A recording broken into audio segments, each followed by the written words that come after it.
یہ نوکری کا تعویذ ہے اور یہ فلاں کا تعویذ ہے اور یہ فلاں کا بدنی یا عبادات مالی. پہلے آپ یہ موٹی موٹی تقسیم سمجھ لیں. کیوں بعض عبادات جو ہیں مثلا خالص بدنی، بعض عبادات جو ہیں وہ خالص مالی، اور بعض عبادات جو ہیں مشترک بین البدن والمال.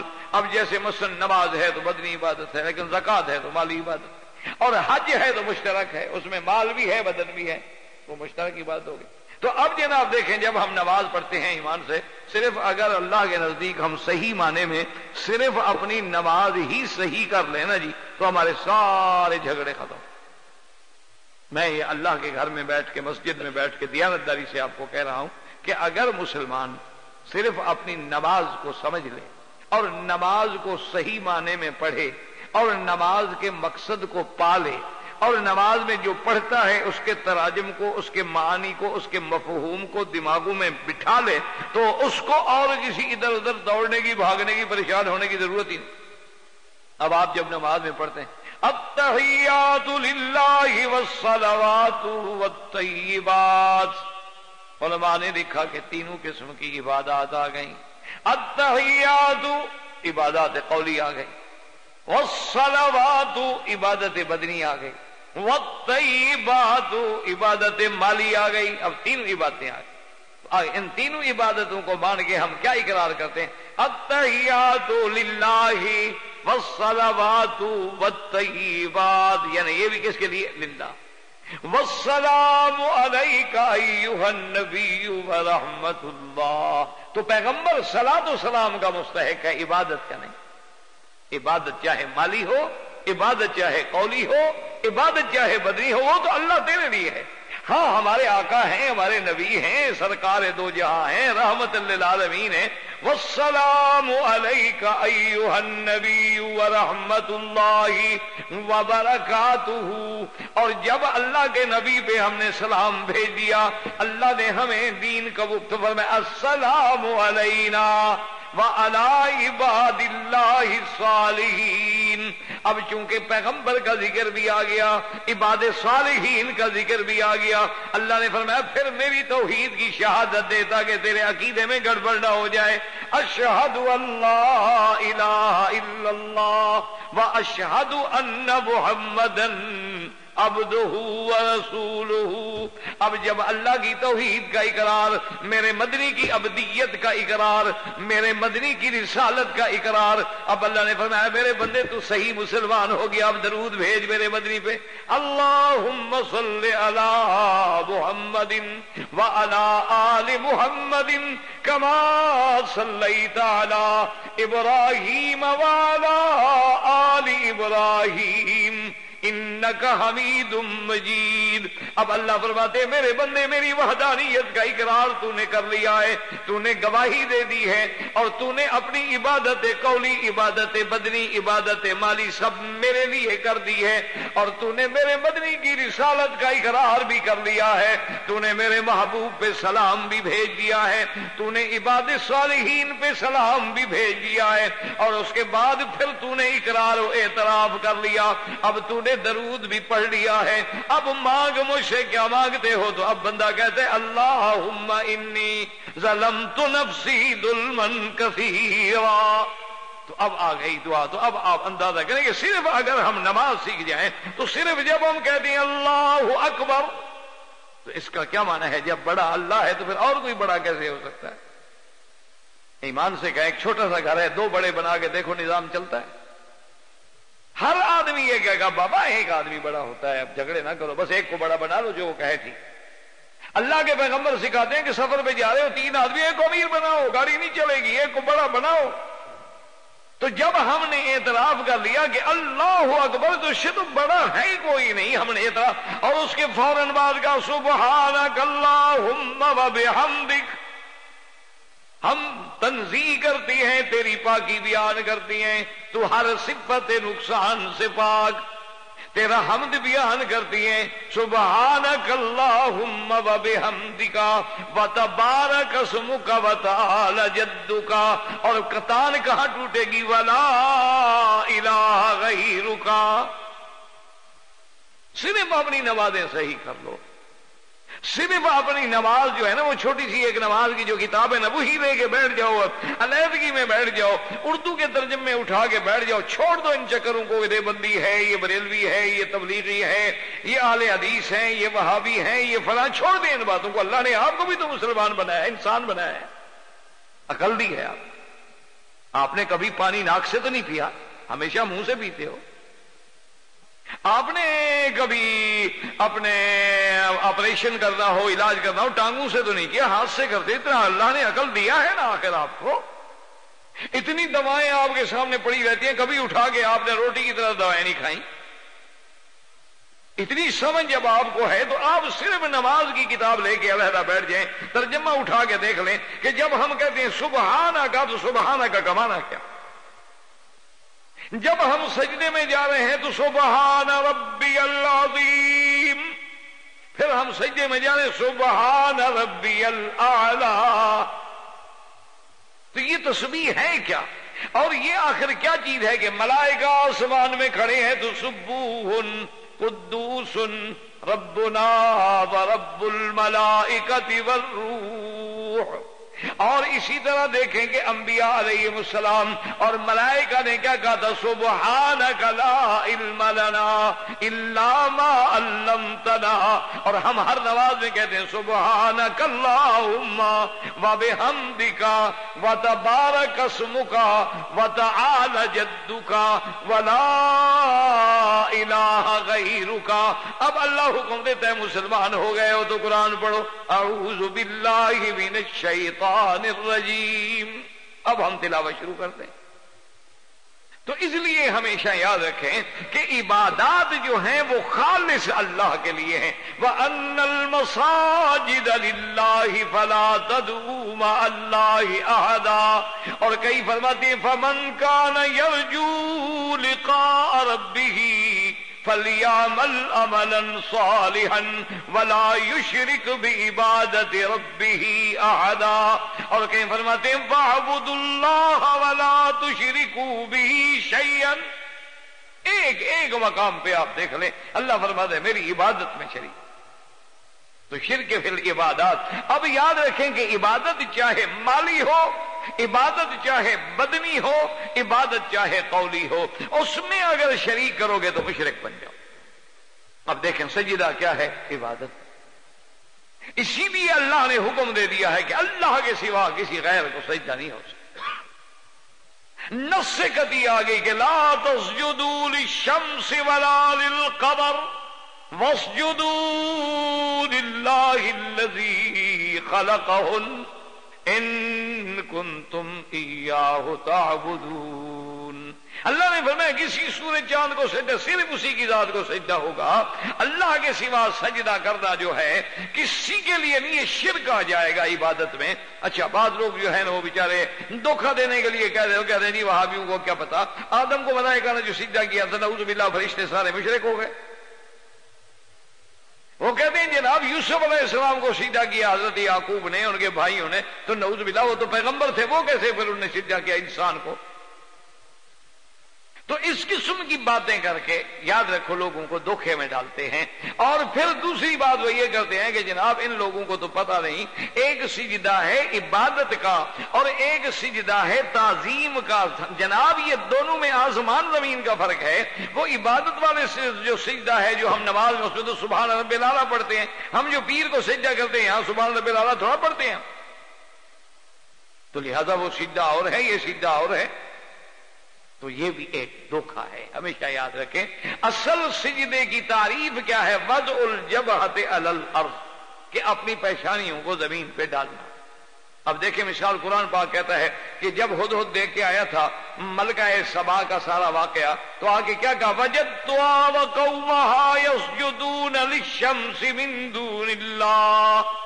میں نے دیکھا ہے کہ ملکہ خود بھی اور اس کی قوم بھی اللہ کو چھوڑ کے سورج کو سجدہ کرتی ہے۔ تو کیا خیال ہے وہ بھی سبحان رب الاعلیٰ پڑھتے تھے؟ سورج کو جب سجدہ کرتے تھے سبحان رب الاعلیٰ، اگر نہیں کرتے تھے اس کا معنی ہے کہ سورج کو سجدہ جائز ہے۔ اور یاد رکھیں کہ تعظیم کا معنی ہی یہی ہوتا ہے کہ آدمی سجدہ کرتا اسی کو ہے جس کی دل میں تعظیم ہو۔ آپ نے کبھی اپنا جو کرسی رکھی ہوئی ہے آپ کے ہسپتال میں یا آپ کے دفتر میں، آپ نے کبھی کرسی کو جا کے سجدہ کیا ہے؟ دل میں تعظیم ہوگی تو سجدہ کرو گے نا، تعظیم ہی نہ ہو تو سجدہ کیوں کرے آدمی، جھکے کیوں؟ آپ اس لیے ہمیشہ یاد رکھیں۔ باقی ملائکہ کا سجدہ یاد رکھو، اللہ کہتے ہیں میں نے حکم دیا ہے، اللہ نے فرمایا فَإِذَا صَفَّيْتُهُ وَنَفَخْتُ فِيهِ مِن رُّوحِي فَقَعُوا لَهُ سَاجِدِينَ، اور کہیں فرماتے ہیں اِذْ قُلْنَا لِلْمَلَائِكَةِ اسْجُدُوا لِآدَمَ، وہاں تو اللہ خود حکم دے رہے، تو وہاں کیا منع ہو گیا؟ اس میں باوجود بھی بعض مفسرین نے یہ لکھا ہے کہ وہ ملائکہ نے جو سجدہ کیا تھا وہ کہتے ہیں وہ بھی دراصل سجدہ اللہ کو تھا، صرف اس جانب میں آدم علیہ السلام موجود۔ اسی طرح علماء کہتے ہیں کہ جو حضرت یوسف علیہ السلام کو سجدہ وہ کہتے ہیں وہ بھی سجدہ اللہ کو تھا، صرف جانب میں، جیسے مسجد کے آگے مثلا محراب ہے، حالانکہ سجدہ تو ہم اللہ کو کر رہے ہیں، تھوڑا اسی دیوار کو تھوڑا کر رہے ہیں، لیکن ہم محراب کی عزت کرتے ہیں، سجدہ تو محراب کو نہیں کرتے۔ ہم کعبے میں نماز پڑھ رہے ہیں تو کیا یعنی پتھر کو سجدہ کر رہے ہیں؟ ہم کعبے شریف میں جو نماز پڑھنے جاتے ہیں کیا خیال ہے آپ کا؟ ہم سجدہ اسی کعبے کی دیوار کو کرتے ہیں، یعنی پتھروں کو۔ پھر آپ میں اور ہندو میں کیا فرق ہے؟ ہندو بھی پتھر پوجے گا، آپ بھی پتھر پوجیں گے۔ یہ تو ایک جہاد ہے، سجدہ تو ہم اللہ کو کر رہے ہیں۔ اگر ہمارے سامنے کعبہ نہ بھی ہو تب بھی ہم سجدہ کریں گے۔ ہم ہوائی جہاز میں ہوتے ہیں، کعبہ شریف تو نیچے رہ گیا۔ آج بھی اگر حرم میں چلے جائیں، ہم چوتھی منزل پہ کھڑے ہو جائیں، چھت پہ چلے جائیں، کعبہ شریف تو بہت نیچے ہو گیا۔ تو مانا یہ ہے کہ ہم تو اس جہت کو سجدہ کر رہے ہیں جس کا ہمیں اللہ نے حکم دیا ہے، نہ کہ کسی مکان کو سجدہ کر رہے ہیں، نہ کہ کسی پتھر کو سجدہ کر رہے ہیں۔ اسی لیے حضور صلی اللہ علیہ وسلم نے فرما دیا تھا کہ لعن اللہ الیہود والنصارى اتخذوا قبور انبیائہم مساجدا، اللہ یہود و نصارہ پہ لعنت کرے جنہوں نے اپنے انبیاء کی قبروں کو سجدہ گاہ بنا دیا۔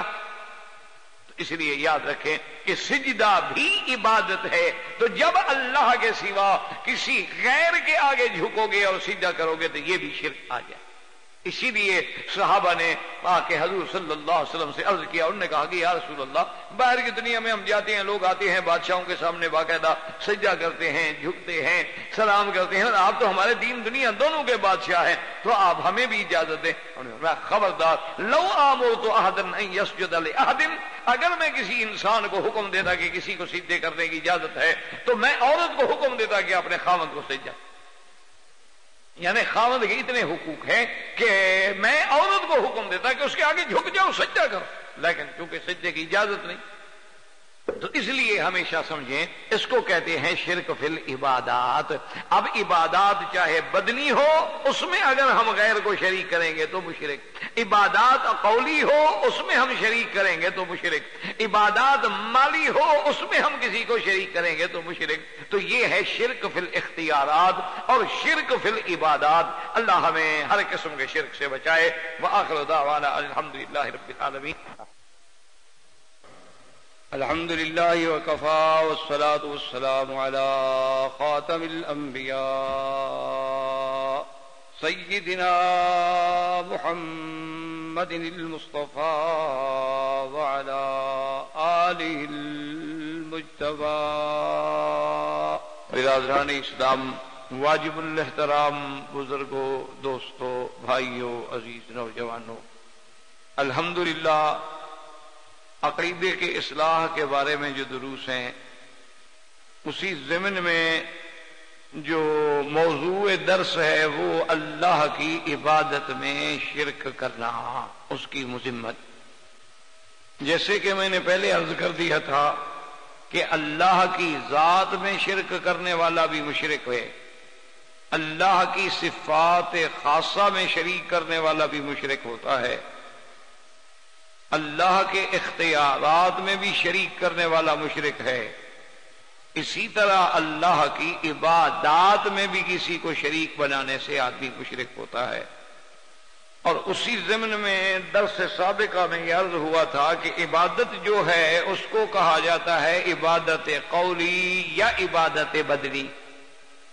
اسی طرح بعض مصطلحات میں بعض کتابوں میں آپ پڑھیں گے تو اس کا یوں بھی ذکر آتا ہے کہ ایک عبادات اعتقادی ہیں اور ایک عملی ہیں۔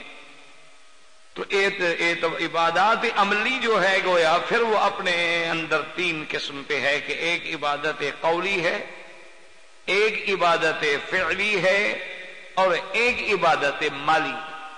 جیسے بعض علماء نے اس کی ایک تقسیم یوں بھی کی ہے کہ بعض عبادات جو ہیں وہ خالص بدنی ہیں. کیا مانا کہ اس میں مال نہیں خرچ ہوتا، صرف آپ کا بدن ہے. جیسے آپ نماز پڑھتے ہیں تو اس میں آپ محنت کرتے ہیں، وضو کرتے ہیں، پیدل چلتے ہیں، مسجد آتے ہیں، رکوع سجود کرتے ہیں، تو بہرحال آپ کا بدن تو محنت کر رہا ہے، لیکن اس کے لیے پیسہ نہیں خرچ ہوتا ہے. وضو بھی آپ کو مفت مل جائے گا، مسجد بھی آپ کو مفت مل جائے گی، نماز پڑھانے والے بھی مفت مل جائیں گے. تو یہ عبادات بدنی کہلائی جاتی. اور بعض عبادات وہ ہیں جو خالص مالی ہوتی. جیسے آپ نے زکوٰۃ نکالی تو یہ مالی عبادت، آپ نے صدقہ کر دیا، خیرات کر دی، یہ مالی عبادت. آپ نے قربانی کر دی کہ مالی عبادت. آپ نے عقیقہ کر دیا، مالی عبادت ہے. آپ نے صدقۃ الفطر ادا کر دیا، مالی عبادت. اور بعض عبادات ایسی ہیں جو مشترک ہوتی ہیں، یعنی جس میں بدنی اور مالی دونوں شریک ہوتے ہیں، جیسے حج ہے. یہ عبادات جو ہیں یہ مشترک ہے کہ اس میں انسان کی محنت بھی ہے اور مال بھی ہے. جو آدمی حج پہ آئے گا، عمرے پہ آئے گا، ٹکٹ لے گا، پیسہ بھی خرچ کرے گا، وقت بھی لگائے گا، خود بھی محنت کرے گا کہ کبھی جہاز میں ہے، کبھی ایئرپورٹ پہ ہے، کبھی مکے میں ہے، کبھی مینا میں ہے، کبھی مدینہ منورہ میں ہے، کبھی عرفات میں ہے، تو مشقت بھی برداشت کر رہا. تو اس کو کہتے ہیں عبادت مشترکہ، یعنی بین المال والبدن، مالی بھی ہے اور بدنی بھی. تو اس طرح آپ اپنے اعتقاد کو صحیح فرمانے کی کوشش فرمائیں کہ جمیع انواع عبادات جو ہیں، چاہے وہ بدنی کہلائیں، چاہے وہ مالی کہلائیں، چاہے بدنی و مالی کہلائیں، چاہے عبادات اعتقادی کہلائیں، چاہے عبادات عملی کہلائیں، تمام انواع عبادات جو ہیں وہ خالص اللہ. یعنی جتنی قسم ہیں عبادات وہ خالص اللہ کے لیے ہیں. اس میں اگر ذرا سا بھی کسی غیر کا یعنی شمع برابر بھی شائبہ آ جائے تو شرک آ جائے. اب سب سے پہلے دیکھتے ہیں عبادت قولی کو. عبادات قولی میں سب سے پہلی چیز جو ہے وہ دعا ہے. دعا جو ہے زبان سے ہے نا، قول ہے نا انسان. تو اب یہ قولی عبادت جو ہے ہماری یعنی دعا، تو یہ بھی خالص اللہ کے لیے ہو. اس لیے اللہ نے قرآن میں فرمایا کہ فَادْعُوا اللَّهَ مُخْلِصِينَ لَهُ الدِّينَ. اسی کی عبادت، اسی کو پکارو، خالص اسی کی. اسی طرح اللہ تبارک و تعالی نے فرمایا ہے وَقَالَ رَبُّكُمُ ادْعُونِي أَسْتَجِبْ لَكُمْ إِنَّ الَّذِينَ يَسْتَكْبِرُونَ عَنْ عِبَادَتِي سَيَدْخُلُونَ جَهَنَّمَ دَاخِرِينَ. آپ کے رب نے کہا ہے کہ مجھ سے دعا مانگو، میں تمہاری دعائیں سنوں گا. اور جو لوگ تکبر کر کے یستکبرون عن عبادتی یعنی دعائی، جو مجھ سے مانگنے سے تکبر کرتے ہیں، ان کو البتہ میں جہنم میں ذلیل کر کے داخل کروں، یا وہ داخل کیے جائیں گے ذلیل کر کے جہنم میں. تو وہاں پہلے ہے کہ ربکم ادعونی، رب کہتا ہے مجھ سے مانگو دعا. آگے لفظ آ گیا عبادتی، تو معلوم ہوا کہ دعا ہی عبادت ہے. اسی لیے میرے آقا نے فرمایا کہ الدعاء مخ العبادت، کہ اصل تو دعا جو ہے یہ تو گویا عبادت کا مغز ہے. ساری محنت کر کے آدمی مزدوری جب مانگتا ہے یہی دعا تو ہے. تو اس لیے اس دعا میں قولی عبادات میں کہ دعا کس سے مانگیں، دیکھیں اللہ نے قرآن میں ایک آیت میں نہیں متعدد آیات میں فرمایا وَلَا تَدْعُ مِن دُونِ اللَّهِ مَا لَا يَنفَعُكَ وَلَا يَضُرُّكَ.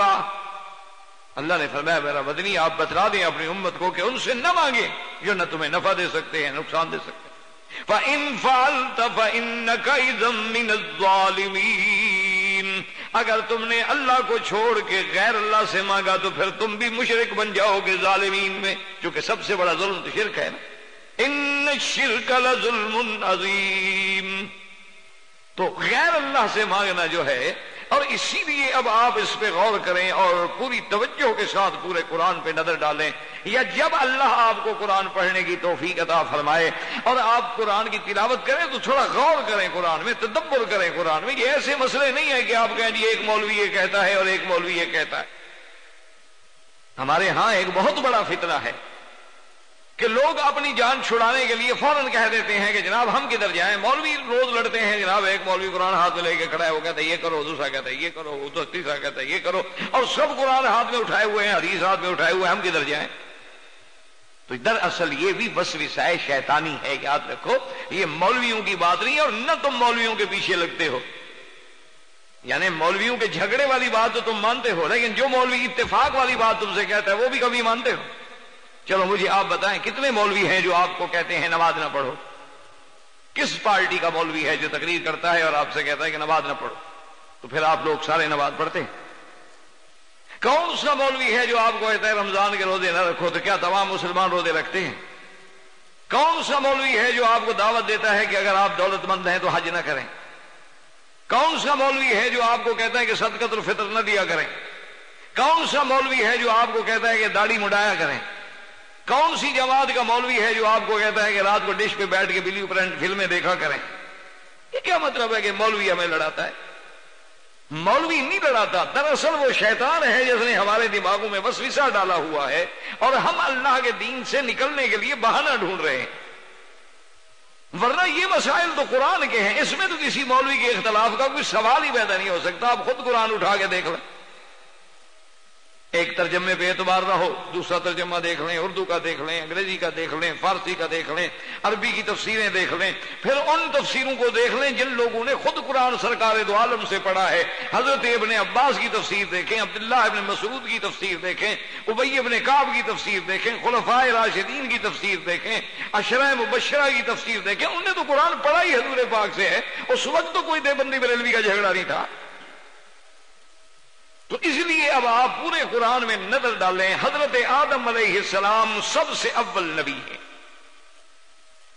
اور خلیفۃ اللہ فی الارض ہے، اور آخری نبی کون ہے؟ سرکار دو عالم رحمت مجسم سیدنا محمد مصطفیٰ صلی اللہ علیہ وعلا آلہ وصحبہ وسلم تسلیما کثیرا کثیرا۔ تو یعنی نبوت کی ابتدا آدم سے ہوئی اور انتہا محمد مصطفیٰ پہ ہوئی۔ اب ہم قرآن میں دیکھتے ہیں کہ آدم علیہ السلام نے جب دعا مانگی تو کس سے مانگی؟ اللہ کے قرآن میں موجود ہے کہ جب آدم کو اتارا گیا جنت سے، بی بی حوا کو اتارا گیا اور دونوں میں جدائی ڈال دی گئی، ایک کو ایک جگہ اتارا گیا، دوسرے کو دوسری جگہ اتارا گیا۔ یہ باتیں تاریخ میں تو ہیں کہ آدم کہاں اترے اور حوا کہاں اتری، لیکن قرآن ایسی باتوں میں بحث نہیں کرتا، کیونکہ قرآن تو ایک جامع کامل معنی مکمل کتاب ہے، وہ تو اتنی بات کرتا ہے جس کی اللہ کے بندوں کو ضرورت ہے۔ تفسیر میں کہیں بھی اتارے جائیں بات تو یہ ہے کہ وہ اتارے گئے۔ اس کے بعد انہوں نے دعا جو مانگی وہ کیا تھی؟ ربنا ظلمنا انفسنا ان لم تغفر لنا وترحمنا لنکونن من الخاسرین۔ اللہ سے دعا کہ ربنا، ہم نے اپنے جانوں پہ خود ظلم کیا ہے، مولا تیرا حکم نہ مان کے اس درخت سے ہم نہ رک سکے، ہم وساوے سے شیطانی کا شکار ہو گئے، ہم نے اپنے جانوں پہ خود زیادتی کی ہے، لیکن اگر آپ ہمیں نہ بخشیں، اگر آپ ہماری غلطی کو معاف نہ کریں، اللہ آپ ہم پر رحم نہ کریں تو ہم تو گھاٹے والوں میں ہو۔ تو حضرت آدم علیہ السلام نے دعا مانگی تو اللہ سے مانگی، بلکہ بعض علماء نے یہاں ایک سمجھانے کے لیے ہمیں ایک بات کی ہے، انہوں نے کہا کہ چلو ایک طرف آدم ہے اور مقابلے میں دیکھ لیں شیطان۔ آدم علیہ السلام کا سب سے بڑا دشمن جو ہے وہ شیطان ہے، اولاد آدم کا سب سے بڑا دشمن جو ہے وہ شیطان۔ اللہ قرآن میں کہتے ہیں ان الشیطان لکم عدو مبین، اور شیطان جو ہے اللہ کے قرآن کے مطابق مرجوم ہے، رجیم ہے، مردود ہے، ملعون ہے، جس پہ اللہ کی قیامت تک لعنت ہے، وَإِنَّ عَلَيْكَ لَعْنَتِي إِلَىٰ يَوْمِ الدِّينِ۔ لیکن مسلمانوں خدا کے لیے غور کرو کہ وہ ملعون بھی مانگتا ہے دعا تو خدا سے مانگتا، اس کو بھی پتا ہے کہ خدا کے سوا کوئی نہیں، وہ ملعون ہے، شیطان ہے۔ شیطان مانا یہی ہے کہ بعد عن رحمت اللہ، اللہ کی رحمت سے دور کر دیا گیا، اور جس کو اللہ تبارک و تعالی نے مرجوم مردود کر کے آسمانوں سے نکال دیا، حکم دیا کہ فخرج منہا، نکل جاؤ۔ لیکن جب اس نے مانگا تو کیا کہا؟ قال رب انظرنی، یا اللہ مجھے تو نے ملعون تو بنا دیا، مردود تو بنا دیا ہے، اور میں بھی تیرے بندوں کو گمراہی میں ڈالوں گا، لیکن میں مہلت چاہتا ہوں، مجھے ذرا عمر لمبی دے دیں۔ انظرنی الی یوم یبعثون، مولا مجھے اس وقت تک زندہ رکھیں جب تک کہ لوگ قبروں سے اٹھائے جائیں گے۔ ہے تو ملعون نہ، لیکن ہے تو سمجھدار، پڑھا لکھا تو ہے۔ یاد رکھیں گمراہ جاہل کیا ہوگا؟ جو خود بیچارہ جاہل ہے اس کی گمراہی کیا کرے گی؟ یہ بڑے پڑھے لکھے جو ہیں وہ گمراہ ہو کے برباد کرتے ہیں نا۔ ایک آدمی بیچارہ ہے ہی جاہل، ہل چلانا جانتا ہے، وہ کیا گمراہ کرے گا کسی کو؟ یہ تو رشدی جیسا کوئی ملعون بنے گا تو لاکھوں کو گمراہ کرے گا نا۔ یہ تو قادیانی جیسا کوئی ملعون بنے گا، نور الدین حکیم جیسا کوئی ملعون بنے گا۔ یہ پڑھے لکھے لوگ جو ہیں جب بھٹکتے ہیں تو وہ زیادہ ضلالت کا باعث بنتے ہیں اور فتنوں کا باعث بنتے ہیں۔ اب دیکھو کہ دعا بھی اللہ سے مانگ رہا ہے، لیکن کب تک مہلت مانگ رہا ہے؟ کہتے ہیں الی یوم یبعثون، اس دن تک مجھے مہلت دے دو جس دن آپ نے لوگوں کو قبروں سے کھڑا کرنا ہے، اس کے بعد تو موت ہے ہی نہیں۔ دیکھو نا، مرنے کے بعد جب ہم قبروں سے کھڑے ہو جائیں گے دوبارہ زندگی مل گئی، ختم، اس کے بعد تو نہیں مرنا۔ یعنی مانا یہ ہے کہ مجھے موت نہ آئے۔ انذرنی الی یوم یبعثون، تو جب یوم یبعثون ہوگا، جب ہم قبروں سے نکلیں گے، اللہ ہمیں دوسری زندگی دیں گے۔ وہ زندگی تو ہمیشہ رہنے والی زندگی ہے نا، اس کے بعد تو ہم نے مرنا ہی نہیں۔ اللہ تبارک و تعالی نے فرمایا انک من المنذرین الی یوم الوقت المعلوم، کہ بدبخت میں نے بھی اپنے بندوں کا امتحان لینا ہے، میں تمہیں مہلت تو دیتا ہوں لیکن ایک وقت تک جو میں جانتا ہوں کہ وہ کب ہو۔ تو اب دیکھیں کہ وہ ملعون ہے، وہ مردود ہے، لیکن جب مانگنے کا وقت ہے تو دعا کس سے مانگ رہا؟ اور آدم علیہ السلام، حوا علیہ السلام، آدم اول نبی فی الارض، سب سے پہلے نبی ہیں، اور خلیفۃ اللہ فی الارض، اللہ نے جس کو خلیفہ بنا کے بھیجا ہے زمین میں، وہ دعا مانگ رہے ہیں۔ تو ربنا ظلمنا انفسنا وان لم تغفر لنا وترحمنا لنکونن من الخاسرین۔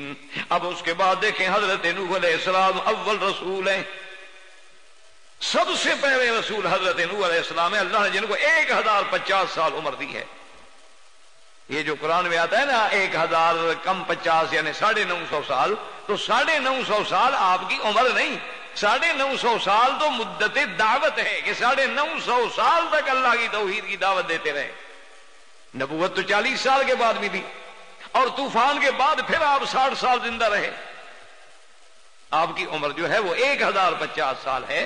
فَلَبِثَ فِيهِمْ أَلْفَ سَنَةً إِلَّا 50 عَامًا، یہ جو اللہ نے فرمایا کہ 1000 کم 50 یعنی 950 سال، تو اس سے مراد ہے مدت دعوت کہ 950 سال تک اللہ کی توحید کی دعوت دی۔ لیکن جب مجبور ہوئے تو دعا کس سے مانگی؟ فَدَعَا رَبَّهُ أَنِّي مَغْلُوبٌ فَانتَصِرْ، اپنے رب کو، اللہ میری مدد، اب میں بالکل مغلوب ہو چکا ہوں۔ یہ نہیں کہ دلائل سے، ان کی طاقت سے، ان کی قوت سے، نافرمانی سے اب آپ میری مدد کریں۔ تو پکارا کس کو؟ اللہ تبارک و تعالیٰ کو۔ اور اسی طرح دیکھیں کہ جب ان کا بیٹا ہے سامنے موجود ہے، حضرت نوح علیہ السلام کشتی میں سوار ہیں، اور اس وقت بھی جب بیٹے کو سمجھایا، ہدایت کی، نصیحت کی، بڑا لمبا واقعہ ہے، لیکن بیٹا نہ مانا۔ اللہ کے قرآن میں اچھا اب آپ دیکھیں کشتی پہ جب سوار ہوئے، کشتی چلی تو کس سے مانگا؟ قال اركبوا فيها بسم الله مجريها ومرساها ان ربي لغفور رحيم، اللہ کے نام سے بسم اللہ مجريها ومرساها۔ اور جب بیٹے کو بلایا، نصیحت کی کہ لا تکن مع الکافرین، بیٹا اڑ گیا۔ سآوی الی جبل یعصمنی من الماء، کہ ابا مجھے کیوں ڈراتے ہیں؟ آپ کے خدا کے یہ پانی کتنا ہوگا؟ 5 میٹر، 8 میٹر، 10 میٹر بلند ہو جائے گا، میں تو اس اونچے پہاڑ پہ چڑھ جاؤں گا تو پانی میرا کیا بگاڑ لے گا؟ حضرت نوح سمجھا رہے ہیں، لیکن بیٹا بدبختی پہ آ چکا ہے، شقاوت پہ آ چکا ہے۔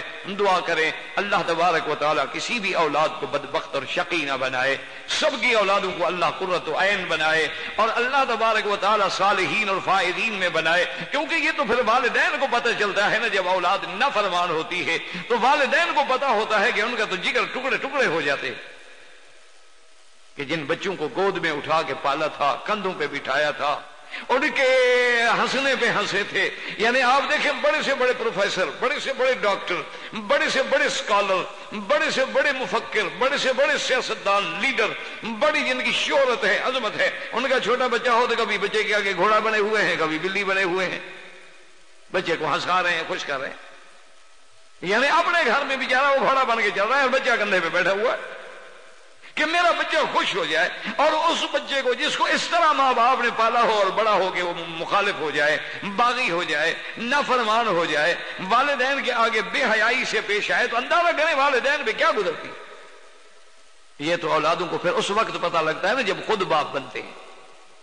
ابھی تو ان کو آنکھوں میں حیا نہیں ہوتی نا، ابھی تو ان پر غلط صحبت کا اثر ہے، ابھی تو ان پر برے دوستوں کا اثر ہے، ابھی تو ان پر غلط سوسائٹی کا اثر ہے، غلط فلموں کا اثر ہے، غلط رسائل، جرائد اور ڈائجسٹوں کا اثر ہے۔ لیکن جب بڑے ہوتے ہیں، ان کے گھر میں بیوی آتی ہے، پھر بچے پیدا ہوتے ہیں، پھر خود باپ بنتے ہیں، پھر بیٹھ کے روتے ہیں